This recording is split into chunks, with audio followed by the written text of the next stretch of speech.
Ayan, papagas tayo 66 pesos. Ayan. So ito na po yung ating ano. Simula ng paggagamit ulit ng motor, puro gasolina gagawin natin. Ang init nga po ang panahon ngayon. Yes! No, sipin nyo po kagad, 200 na kagad dyan, no.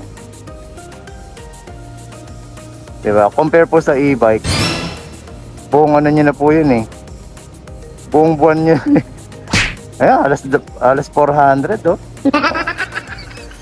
6 liters po kasi mahigit yung ating tank, Ayan, 400.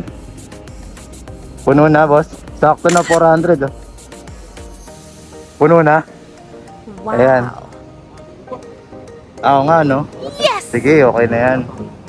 So, yun guys. Ano tayo? Sakart.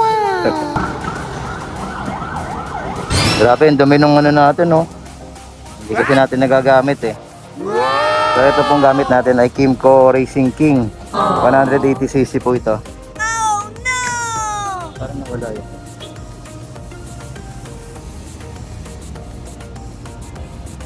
Ayan. Ultimo po yung nangungupas Ito nangungupas. Yummy! So kamukha po siya ng e-bike na Blitz 2000R.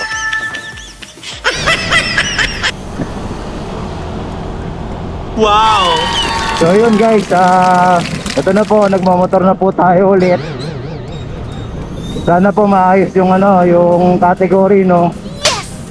Marami na po nagbebenta ng e-bike. Kasi nga po, parang di naman po talaga magagamit, no.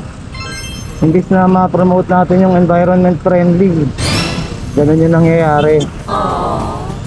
Hindi po din natin masisi dahil sa dami po ng disgrasya, no. Wow! Pagdating po kasi nakabangga, wala.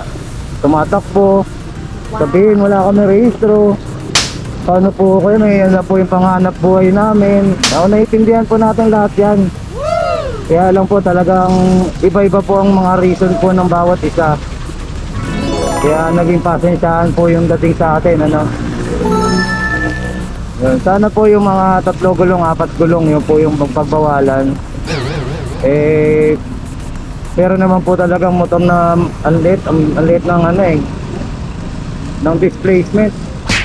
O bagal din naman, matulin pa yung e-bike Pero baka sabihin yung bigat, hanginin, totoo din naman po, no. Kaya nga po tayo pinag-aaralan natin yung yung bigat nito, kung papasok pa sa kategory na to, di ba? Kaya ganun po. So marami pa pong pagsusuri ang gagawin. So yun, kawawa naman ng mga iba. Tama po ako doon. Siyempre kahit pa paano, sayang yung Dahil na po, medyo paus po tayo ngayon dahil tayo po ay pagod na pagod ng mga nakarang araw. Wow! Yun. Yung iba po, binenta na yung e-bike, magmumodel na lang daw po ng ganyan. Tayo po iniwas-iwasan po natin yung mga ganyang bagay. So yun, masaya lang po tayo lagi. Ingat po sa mga magmamaneho at magko-commute. Kasi isa po kayo, commute. Ayun, tsaga-tsaga lang po muna kayo. Dahil nung araw naman tayo ay walang e-bike. Ayan. So ayun, thank you.